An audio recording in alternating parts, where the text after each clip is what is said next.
menyebar update ya ke mahasiswa baru, ada beberapa yang ngisi juga. Terus di sini teh mau diskusi terkait dari pengisian angket kemarin.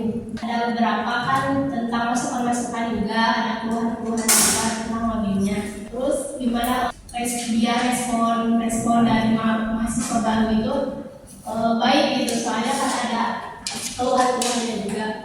Terus lihat dari mobil kesini itu kan si audiensnya itu waktu berkurang juga.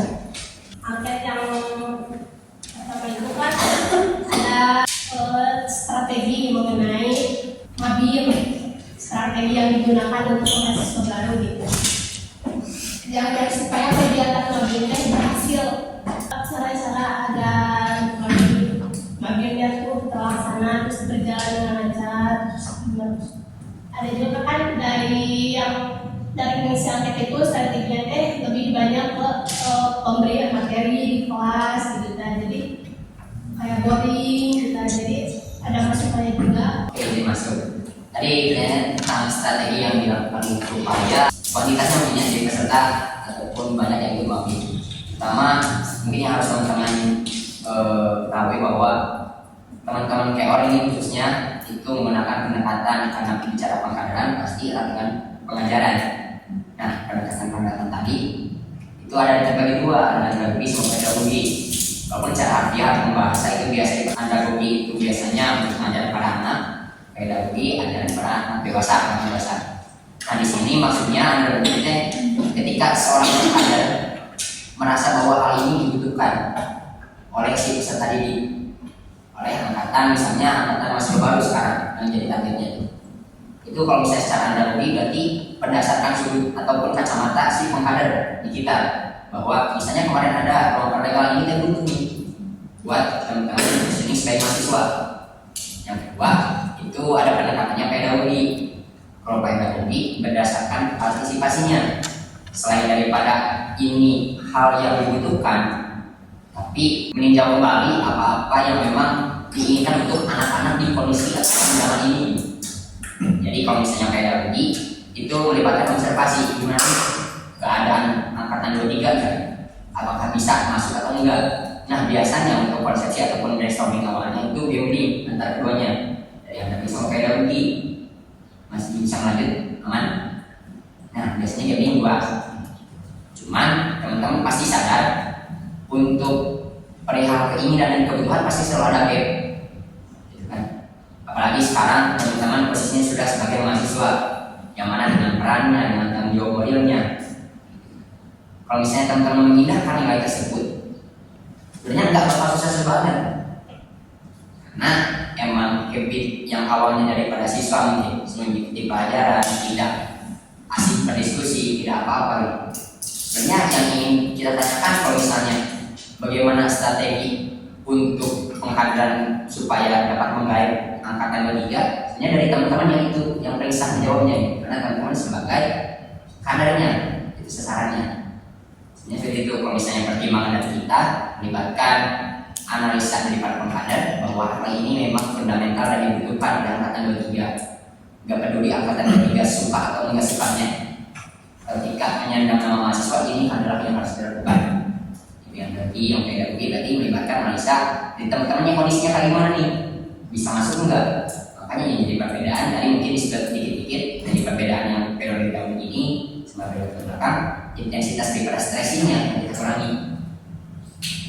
Nah, ini hasil pengenalan pun masih seperti ini. Nah, barangkali sekian dulu. Berarti teman-teman yang lain mau ada yang nambahin ataupun mengkoreksi dari jawaban saya silakan. Lagi secara kemarin pasal kenapa tadi bicara mungkin dari awal bicara terkait ada gap antara kebutuhan dan keinginan. Nah, ini bicara tentang butuh ini bicara dari model tanggung jawab sebagai organisasi juga kan sesuai daripada undang-undang nomor 12 tahun 2012 tentang pendidikan tinggi bab 4 pasal 77 itu ada ayat 1, ayat 2, ayat 1-nya itu membahas terkait mahasiswa dapat membentuk organisasi kemahasiswaan. Ayat keduanya itu organisasi kemahasiswaan memiliki fungsi minimal itu mewadahi, menampung minat, bakat dan mensejahterakan kesejahteraan mahasiswa. Khususnya mahasiswa Fakultas Pertanian kalau kita organisasinya berdiri di Fakultas Pertanian. Terus selanjutnya itu nanti ada pembahasan terkait organisasi mahasiswa harus bisa mengembangkan kepemimpinan, kepemimpinan berpikir kritis, terus kewirausahaan itu ada juga kewirausahaan. Nah itu secara gambarannya, secara spesifiknya itu bisa secara spesifik, secara tekstualnya bisa dilihat aja ya di undang-undang nomor 12 tahun 2012. Nah ini pembahasan terkait tadi kenapa disangkut pautkan ke ada kebutuhan di sini itu apa sih yang dibutuhkan sebagai seorang mahasiswa saat ini? Itu kan tadi organisasi itu mempunyai kewajiban kan sesuai dari undang-undang tersebut, dan kewajiban di sini bicara tentang moral dan tanggung jawab dari mahasiswa itu sendiri, baik secara dalam perguruan tinggi itu kan pendidikan penelitian dan pengabdian gitu kan.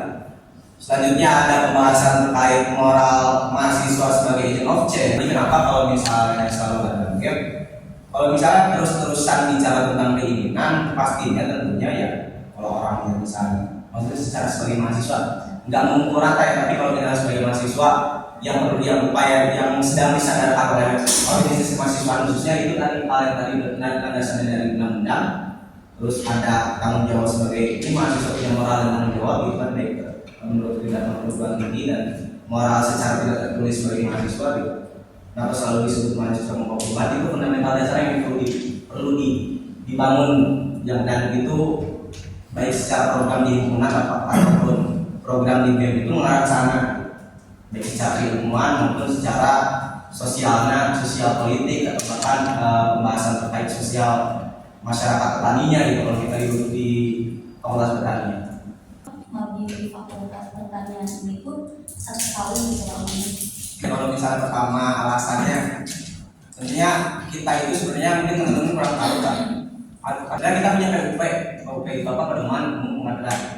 Nah pedoman umum pengadilan ini simpelnya itu khususnya kalau misalnya disebutkan, kalau untuk saat ini kalau masih nggak salah itu satu-satunya di Unsil yang punya pedoman umum pengadilan itu Fakultas Pertanian doang. Nah ini kenapa dibahas di salah 1 tahun, itu karena memang udah ada tertulis secara konkret atau secara jelas dan kompleks. Intinya pembahasannya nanti itu ada 4 jenjang. Jenjang pertama itu pengenalan, jenjang kedua pemahaman, jenjang ketiga pembentukan, dan jenjang terakhir itu pelepasan. Nah teman-teman saat ini itu berada di jenjang pengenalan. Jenjang pengenalan ini itu semester 1, jenjang pemahaman itu semester 2, semester 3, jenjang pembentukan itu semester 4 ke sana. Semester 4 di sini pembentukan ini teman-teman udah mulai bisa memutuskan pilihannya sendiri. Misalnya mau terjun sebagai organisatoris kan, mau terjun sebagai orang yang aktif sebagai akademisi gitu kan, atau hal yang lainnya. Itu yang kenapa 1 tahun itu karena memang udah ada pedoman umum pengadilannya pertamanya itu kan alasannya.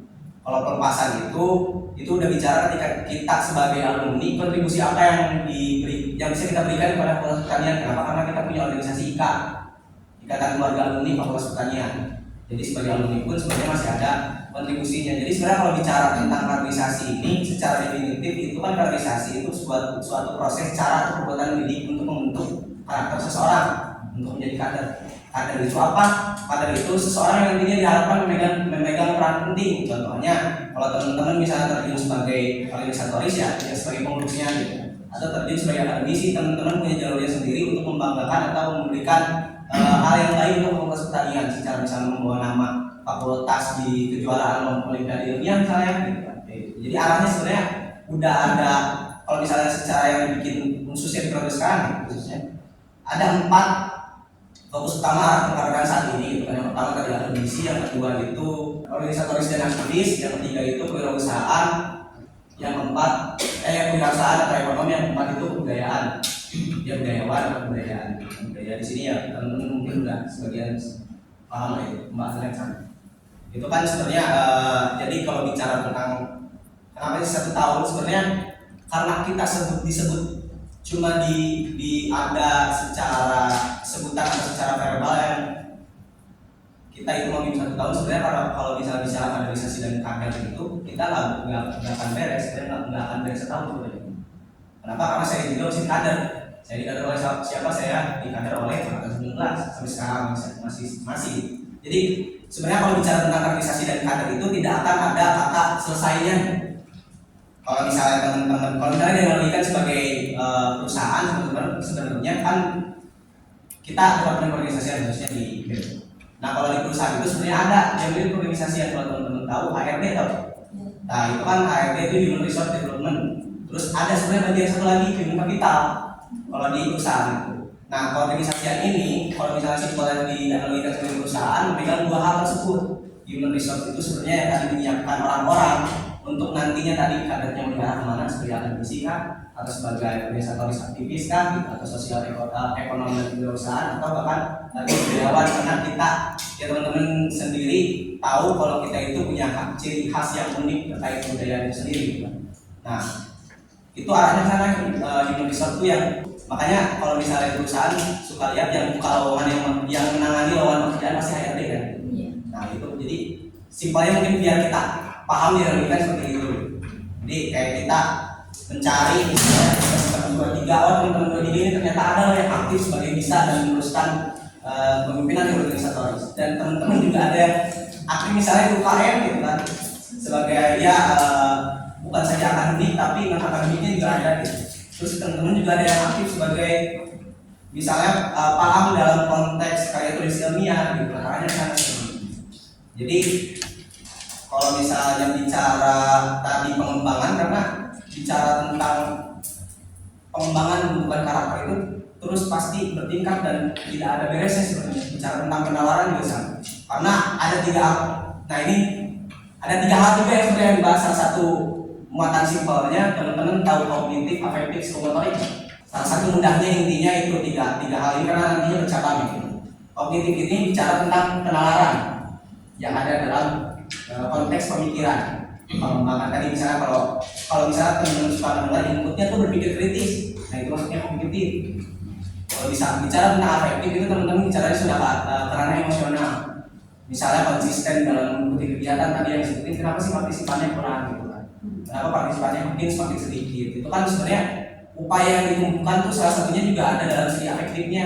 Misalnya jiwa militan gitu kan. Jiwa militan itu bicara tentang ya tadi konsisten. Maksudnya rasa kesenangan untuk berproses jiwa militan itu sudah bukan hanya dalam konteks bahasa militeristik gitu kan. Jiwa militan. Terus kalau psikomotorik apa itu udah berupaya atau udah masuk dalam konteks implementasinya. Implementasi itu apa dipraktekkan. Dan saat teman-teman belajar untuk berpikir kritis ya dipraktekkan bagaimana membangun argumen yang rasional dan sesuai dengan dasar logika gitu. Ketika berdiskusi atau ketika diberikan pematerian mungkin dari teman-teman agro yang dari teman-teman di makro dikasih misalnya bagaimana bertanam, bercocok tanam gitu kan dan sebagainya, itu digunakan masuk ke psikomotorik. Sebenarnya kategorisasi ini meliput tadi tiga muatan itu, cuma tadi cabangnya banyak. Alasan kenapa makanya sebenarnya kalau kategorisasi jangan beres, cuma karena di fakultas mungkin disebutnya pemimpin fakultas 1 tahun. Sebenarnya kalau di fakultas lain kan ada yang 3 bulan, ada yang 6 bulan. Sebenarnya mereka juga sama, setelah 3 bulan dan 6 bulan itu ada kegiatan. Di makro sendiri sebenarnya strategi mungkin sebenarnya gini, kalau untuk makro sendiri itu ini ya tujuannya itu adalah pengenalan. Jadi pada sasaran atau target atau yang kita itu mengenalkan supaya itu tadi pas pada tingkat keberapa nih jenjang selanjutnya itu sudah bisa milih. Jadi baik dari BEM, dari BLM, terus dari Himakro, dari Himagri itu sebenarnya menyiapkan program-program yang dibuatkan untuk masa bimbingan itu untuk mengenalkan di Himakro sendiri. Ya karena Himakro itu lebih ke kejuruan lebih spesifik lagi ya dari BEM gitu kan. Kalau BEM kan mungkin lebih ininya ke sosial politik ya lebih banyaknya. Kalau di Himakro itu lebih ke kejuruannya. Atau di Himagri juga sama. Nah, makanya kalau di Himakro mungkin lebih ke kalau tadi kan kalau BEM kan ke apa organisatoris dan itu ya aktivis itu juga ada di makro, kewirausahaan ada juga di makro programnya. Terus budayawan, nah mungkin budayawan ini yang tidak ada di makro, tapi kalau di makro itu lebih ke kayak praktisi. Jadi mau bercocok tanam misalnya mau berbudidaya atau enggak gitu kan. Jadi kita menawarkan dari program-program. Terlebih tadi terkait waktu mungkin sudah jelas ya, kenapa 1 tahun, sebenarnya 1 tahun itu kurang gitu kan. Karena sampai saat ini pun yang udah duduk di organisasi pun itu masih mencari keluar, banyak yang mencari keluar karena merasa kurang. Terus bagaimana strategi gitu kan, strategi supaya mabinya bisa lancar. Strateginya sama seperti tadi menawarkan gitu, dengan kita membuat kegiatan itu sudah dipikirkan gitu kan, ini sudah sesuai atau belum dengan kebutuhan dari sasarannya. Terus untuk misal pemateri, dari segi materi, ini pematerinya dapat menarik minat sasaran atau enggak gitu kan. Terus materi yang dibawakannya sesuai atau enggak gitu kan. Karena sekarang seperti contoh kemarin pada seminar sahabat kewirausahaan di Makro, kami itu mengundangnya dari owner Stadion Dosnek, karena Stadion Dosnek sekarang kan dinilai lagi naik gitu ya, lagi sesuai juga. Nah itu kami harapkan setelah pemberian pematerian oleh owner Stadion Dosnek gitu kan, banyak yang tertarik untuk menjadi seorang wirausaha mengikuti tiga yang telah didalami oleh owner Stadion Dosnek tersebut. Jadi seperti itu. Jadi sebenarnya kami itu hanya mengenalkan gitu, dari Ormo itu mengenalkan kepada mahasiswa baru itu tentang apa-apa aja yang ada di lingkungan perkuliahan gitu. Jadi nanti setelah masuk ke jenjang selanjutnya, mahasiswa baru itu bisa menentukan mau pilih atau mau masuk ke dalam yang mana. Ini sama aja sih. Tahu itu mungkin menurut rekan-rekan yang sudah berpengalaman hidupnya selama mabim kurang. Terus sedangkan dari mahasiswa baru yang lagi adaptasi gitu ya di masa perkuliahan itu, untuk sekarang aja udah merasa besar gitu dari masa bimbingan itu. Ditambah lagi belum sama pasti ada banyak tugas yang membuat dari status dari siswa ke mahasiswa gitu beda banget kan dari tugas-tugasnya juga. Mungkin kalau misalkan dari kitanya itu kan gak ada nih, makin gak ada terus, tapi mabimnya itu tetap dilanjut. Nah itu teh untuk meningkatkan supaya kita teh hadir lagi itu semua di mabimnya itu gimana? Ya masih balik lagi ke kita ya, kesadarannya kita. Tapi gimana ya? Ada saran lain nggak? Ada gitu ya dari buat kita teh kayak lebih semangat lagi gitu buat mabimnya teh. Sebenarnya kalau menurut saya, kalau kalian punya keinginan seperti yang menjadi permasalahan kalian saat ini, kalian itu bisa memanfaatkan apa itu kotak aspirasi kan.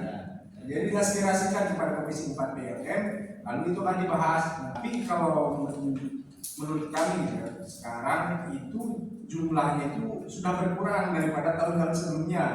Jumlah kegiatan dan jumlah waktu yang sangat dikurangi jauh, karena sekarang hari Minggu tidak boleh ada kegiatan. Tahun kemarin itu masih boleh. Iya, jadi apalagi sebelum-sebelumnya pas zaman Pangjajah itu masih ada, masih dilaksanakan sesuai dengan kebiasaan yang dulu ya.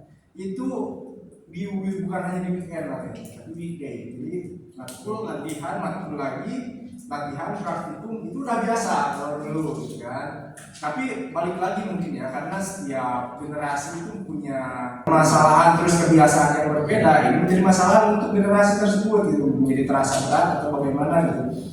Ya kami pun merasakan merasakan ketika ya di bawah gitu kan, ini mabim terus gitu kan, apalagi saya online gitu kan, pas itu kan masih covid gitu, saya orang Cilacap terus dipaksa harus hadir kesini secara langsung gitu, secara offline. Saya berangkat dari Cilacap ke sini, posisi belum punya kosan kan, tugas juga ada gitu kan, bingung mau nginep di sana kan, itu juga sebenarnya berat gitu. Tapi karena udah diniatkan juga, ikuti aja sih sebenarnya. Tapi ya begitulah, intinya begitu. Setiap generasi mungkin memahaminya dengan cara yang berbeda.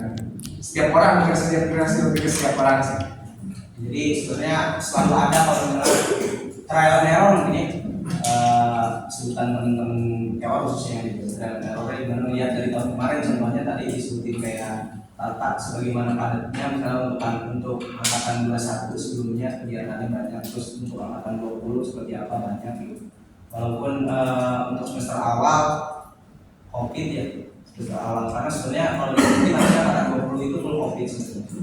Cuma sebenarnya sebenarnya Fakultas Pertanian itu berani untuk melakukan program secara offline Karena kampusnya di sini. karena kampusnya di sini. Jadi kita cuma menunggu sebenarnya semester 1 doang yang full online. Semester 2-nya kita udah masuk ke hybrid gitu, hybrid.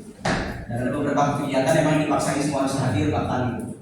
Cuma tadi yang disebut error ini kita melihat bahwa di program di tahun kemarin itu ternyata ini padatnya kegiatan ini pun ternyata takutnya ya tadi menimbulkan banyak kebosanan, jenuh dan sebagainya gitu kan ya. Rangkaiannya penuh, bahkan ada beberapa program yang sama itu udah mulai kita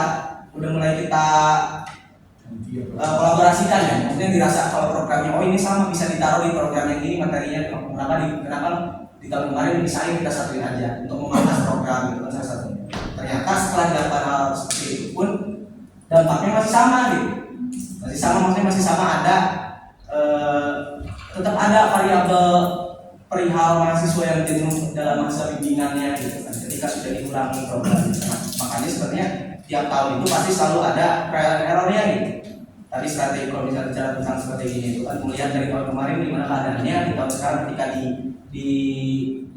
dicobain trialnya dicobain dan errornya di mana gitu, ternyata masih ada dampaknya seperti ini. Cuma kalau misalnya pembahasannya udah mulai terkait gimana sih membangun semangat dan kesadaran gitu. Sebenarnya kalau misalnya upaya memotivasi kita lakukan gitu sebenarnya. Upaya memotivasi pasti dilakukan. Cuma bicara tentang kesadaran itu hal yang paling sulit gitu kan, bicara tentang kesadaran. Nah makanya kalau biasanya teman-teman khususnya kalau di organisasian mungkin kalau saya selaku kepala departemen biasanya nyuruhin atau membicarakan perihal pengkaderan non formal. Kalau misalnya pengkaderan formal kan yang bicara tadi misalnya program-program yang secara formal di ruangan, pengkaderan non formal bicaranya kita di luar, bahkan di luar, mau di luar kelas, di luar kegiatan program, tapi misalnya masih di kampus atau bahkan di luar kampus ngopi dan sebagainya gitu. Upaya pendekatan seperti itu sih untuk memahami, khususnya kita kan ketua angkatannya aktif ya, beda sama di fakultas lain, maksudnya ketua angkatannya ya nggak terlalu aktif gitu seperti itu. Cuma yang paling bisa untuk awal komunikasi teman-teman organisasi itu biasanya ketua angkatan, nanya perihal kondisi angkatannya seperti apa gitu kan, nanya perihal ya saat ini problematika apa yang jadi polemik di teman-teman angkatan seperti apa gitu kan. Itu untuk tadi pembahasan juga nantinya kita diskusikan perihal langkah selanjutnya apa gitu yang akan diambil ketika menemukan kita suatu masalah, ketika udah komunikasi dulu ke paling yang bisa dipercaya atau angkatannya dulu, baik itu angkatan fakultas atau jurusannya. Dengan apa tadi mengenai kenapa saya yang semakin kegunaan. Perihal itu memang seperti yang tadi dikatakan kan memang kalau terkait kesukaan ataupun keinginan kan itu berdasarkan dari pribadinya masing-masing. Nah yang dilakukan oleh keorganisasian ataupun organisasi di lingkup pemerintah biasanya hanya memaksimalisasi input-input yang akan diberikan mengenai materi yang akan diberikan, bagaimana metodenya serta apa sih yang sesuai dengan kebutuhan daripada peserta itu sendiri. Jadi kita memaksimalkan dalam hal itu supaya peserta tidak merasa tidak mendapat manfaat apa-apa saat kita melakukan kegiatan tersebut. Makanya untuk hal itu biasanya kita melakukan persiapan semacam apapun kalau misalnya dari pesertanya memang tidak minat ataupun tidak sesuai, memang jumlah peserta menurun. Maka dari itu tadi yang dikatakan oleh Kang Majid mengenai metode non formal itu dilakukan ketika memang misalnya dalam proker-proker dilihat antusias daripada peserta itu kurang, makanya dilakukan pendekatan-pendekatan secara komprehensif oleh beberapa orang. Jadi tidak mencakup keseluruhan, tapi mencari orang-orang yang memang istilahnya mempunyai pengaruh di angkatannya itu. Jadi dapat mengajak orang-orang lain untuk bisa lebih baik lagi ke depannya. Itu mungkin. Dan juga kan yang awalnya itu memang semangat, tapi kan lihat dari minggu yang dari awal sampai yang kemarin itu lihat dari pesertanya berkurang, terus acaranya juga merasa boring gitu, sentimennya hilang lah gitu. Zaman sekarang mah lebih ke banyak ya udah mending ini deh. Sama sih emang di angkatan generasi kita sebenarnya itu jadi suka jadi bahan diskusi dan khususnya di organisasi yang lain, baik organisasi fakultas pertanian atau di rata-rata fakultas lain khususnya terkait bagaimana misalnya meningkatkan motivasi partisipan serta agar interaktif gitu kan, agar ya ketika mengikuti kegiatan itu secara hikmat dan memahami maksud dari tujuan kegiatan tersebut. Karena kan sekarang sebenarnya untuk saat ini perihal khususnya di ruang lingkup kita ini kan pengaruhnya faktornya banyak juga ya, faktor lingkungan, faktor teman-teman. Salah satunya tadi faktor lingkungan, teman-teman biasa bergaul dengan siapa juga berpengaruh.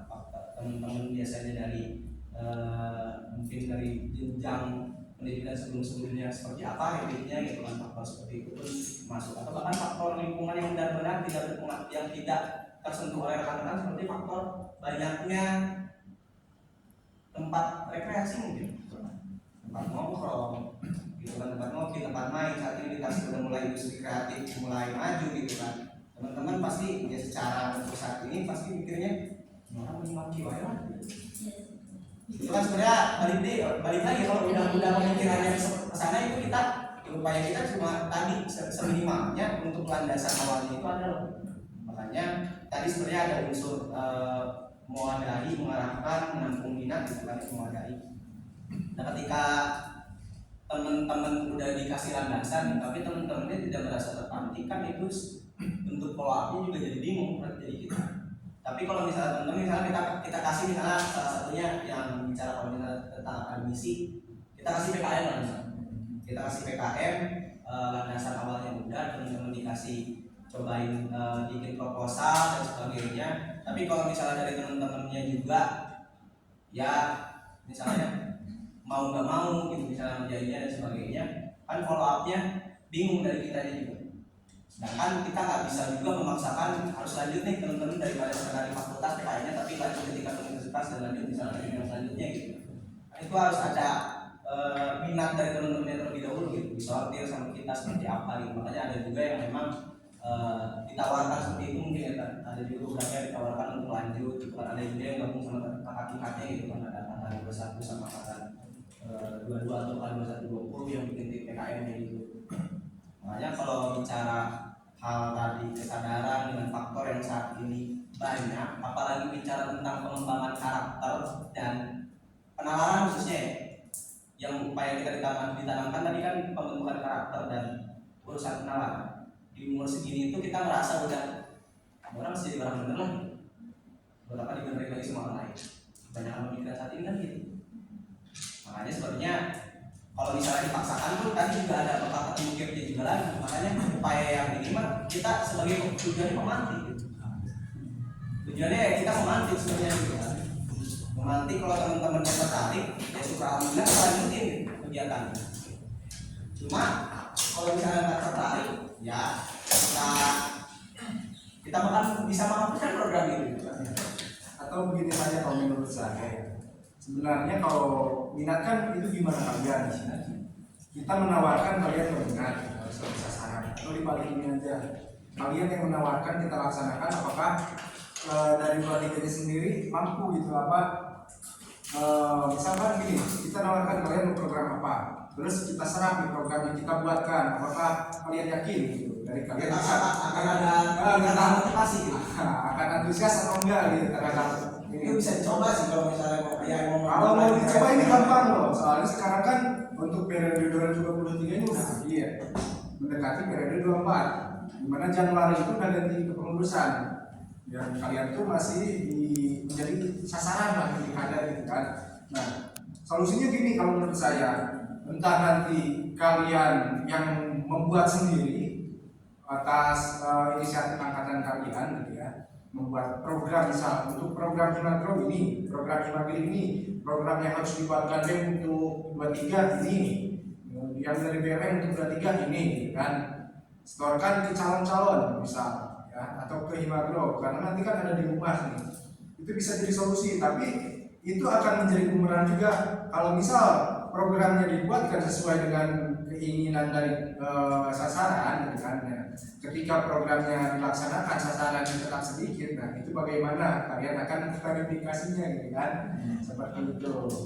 Terus strateginya paling aman itu sih, jadi nanti misal calonnya yang bertanya secara langsung kalian ingin dibuatkan program seperti apa, atau kalian yang mengajukan Nah, karena untuk di periode yang tahun ini 2023 ini udah tanggal 13 lagi beresin RPJ untuk yang pencairan di lembaga, kemungkinan nanti Desember habis UAS langsung musyawarah mahasiswa beres.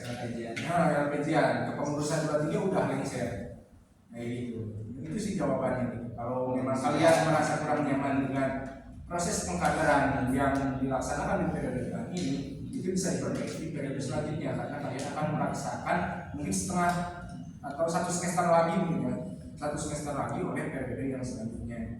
Nah, mungkin itu terakhir dari saya. Mohon maaf saya tidak bisa sampai akhir karena 10 menit lagi saya ada UTS ya, udah dekat UAS tapi masih UTS salah satu mata kuliah ya. Jadi itu saja mungkin dari saya. Terima kasih atas sebenarnya. Mohon maaf jika ada kata yang salah. Gitu. Assalamualaikum warahmatullahi wabarakatuh. Izin ya.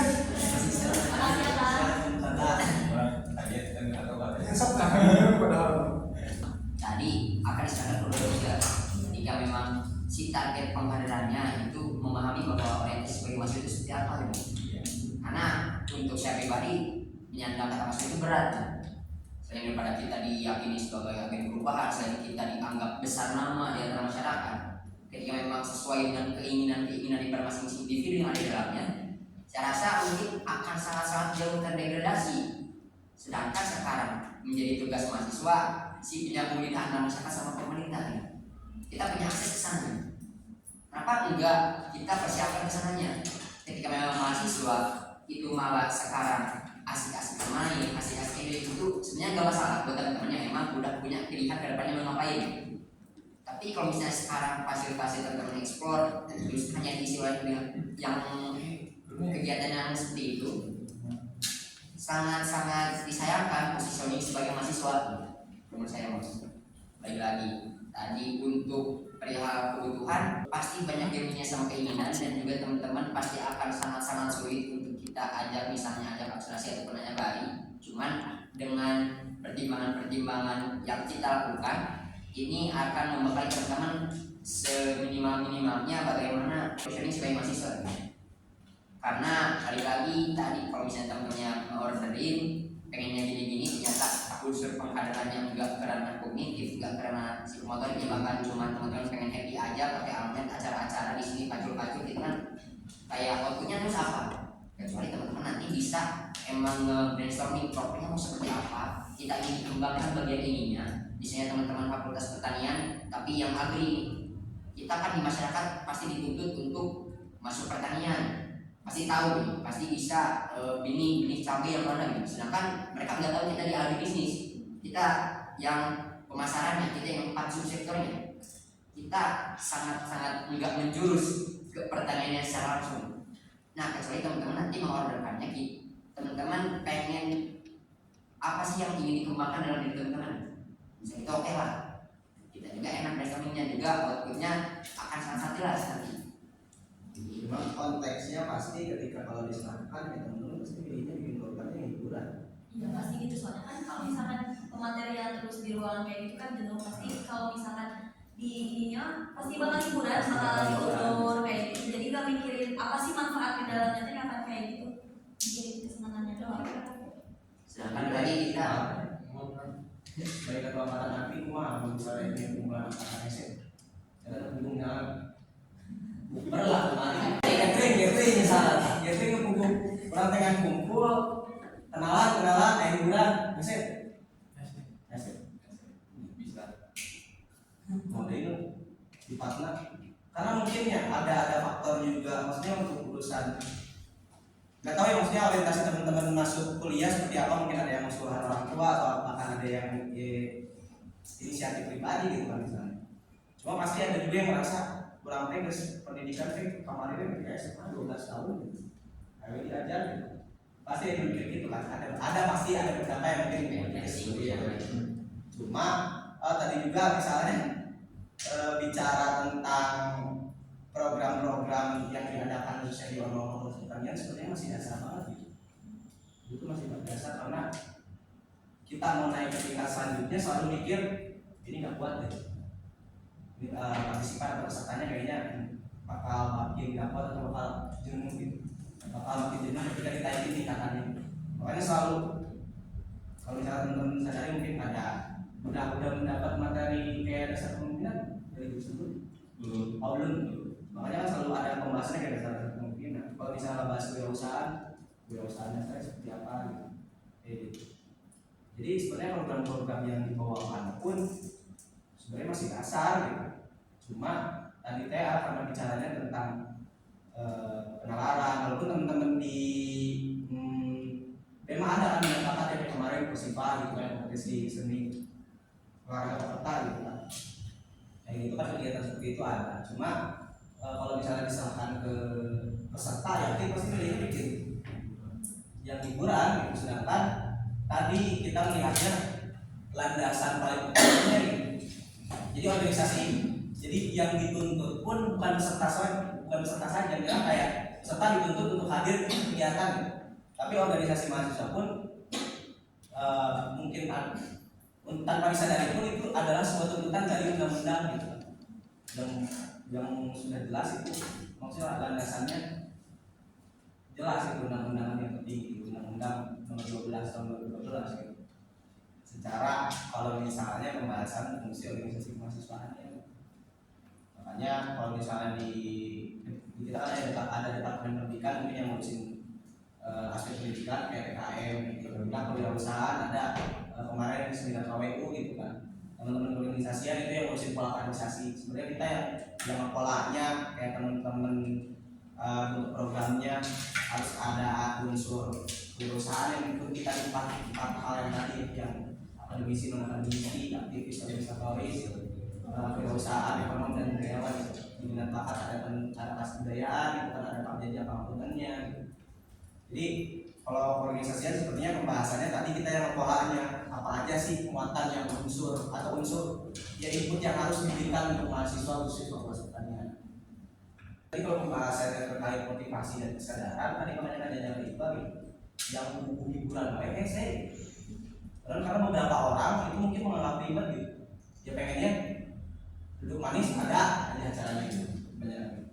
Apalagi kegiatan-kegiatan yang tadi untuk merubah karakter atau misalnya bicara tentang mengembangkan penalaran pendidikan seperti itu ya dirasa pasti mungkin beberapa orang di sini juga merasa orang yang masuk formal itu dianggapnya ribet gitu. Nah, ada beberapa yang pasti gitu. Jadi kalau misalnya pembahasan kami saja tadi gitu sih. Mungkin ada pertanyaan lain ya? Gimana? Itu masuk Pak. Boleh. Soalnya topik tapi masih di mobil kok.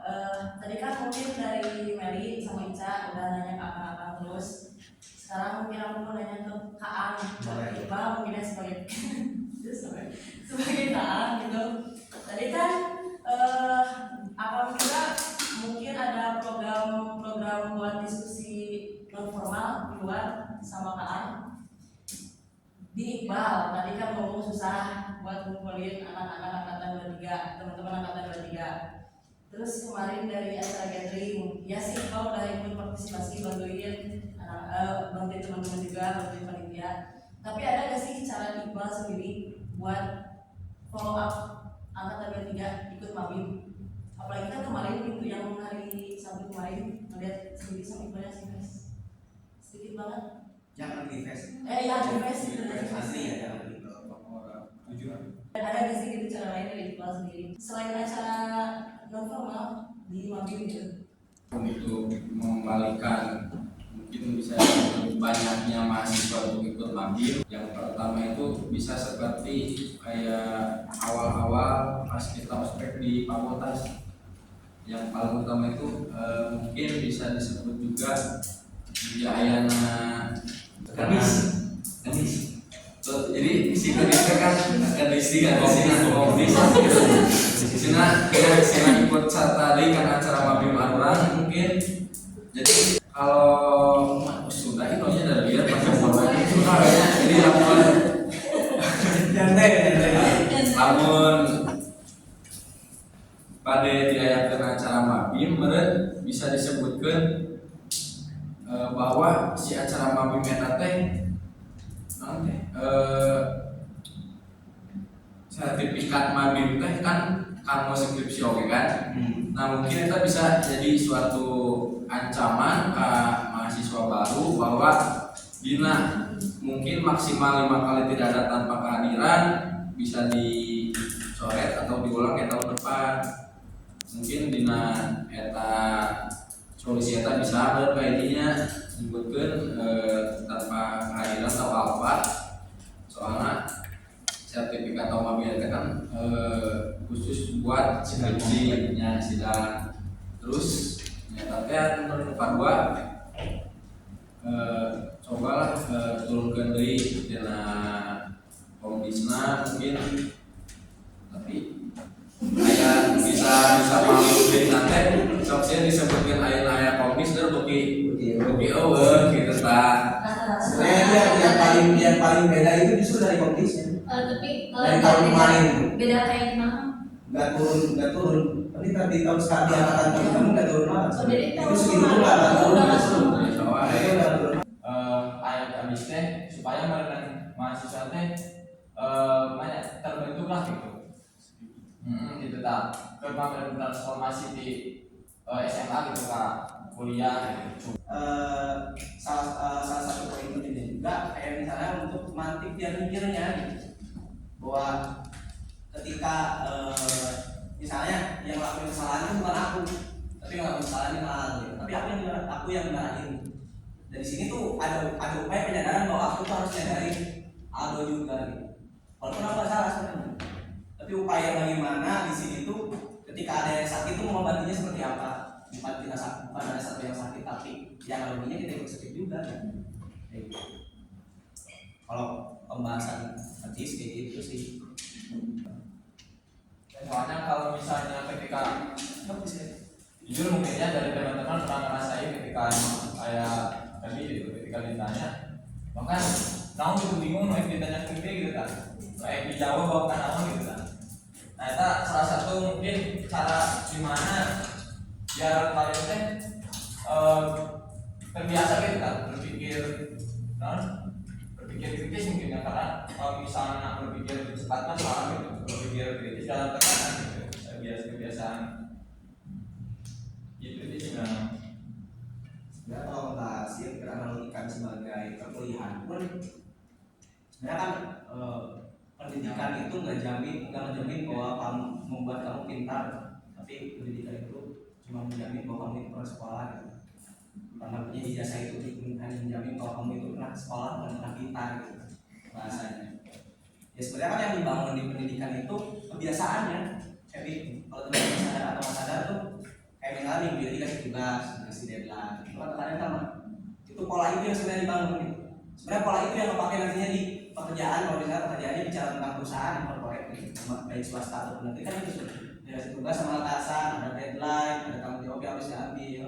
Sebenarnya kan di pendidikan pun yang dibangun itu kebiasaannya, urusan teman-teman itu hikmat atau enggak dalam menerima materi dari dosen itu kan tergantung teman-teman. Belum lagi dosen kan macam itu atau mungkin dosen kan saukur ya sok bagi kelompok gitu, misalnya bagi kelompok kalian yang berani kepada saya gitu kan ayah gitu. Dan balik lagi ngomongnya teman-teman kalau misalnya ranah pendidikan kan urus dari ranah perkuliahan yang membedain guru sama dosen itu sebenarnya perbedaan paling besar itu gitu. Kalau guru kan selain tugas mengajar, tugas memberikan pelajaran, ada tugas juga untuk membangun karakter. Tapi sebenarnya dosen itu nggak punya kewajiban, itu ada aturan. Apalagi ada peraturannya di undang-undangnya. Kalau misalnya dosen itu nggak ada kewajiban untuk membangun karakter mahasiswanya gitu.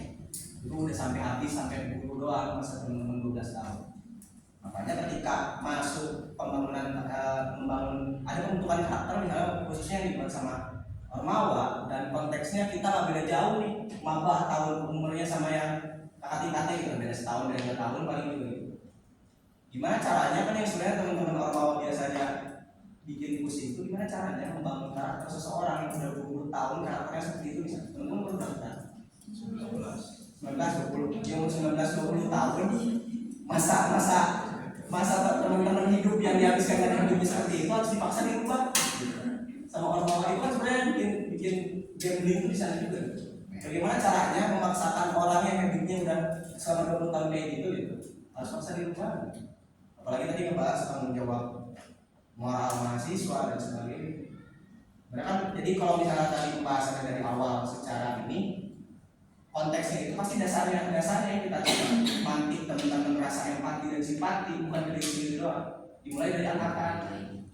Karena di pengawasan dimulai dari angkatan. Nantinya kan rasa ketika teman-teman udah terlatih secara ya aware keadaan lingkungan teman-teman terus di fakultas pertanian dulu nanti juga ketika teman-teman misalnya di rumah sebelum tinggal di PRO dan sebagainya ada rasa aware juga di sana gitu, di masyarakat itu yang dibangun sebenarnya itu salah satunya teman-teman bukan hanya memikirkan kehidupan pribadi tapi teman-teman juga bawa orang bawa kereta tangki walaupun di masa tangki mungkin itu orang pernah gitu. Audio Jungle.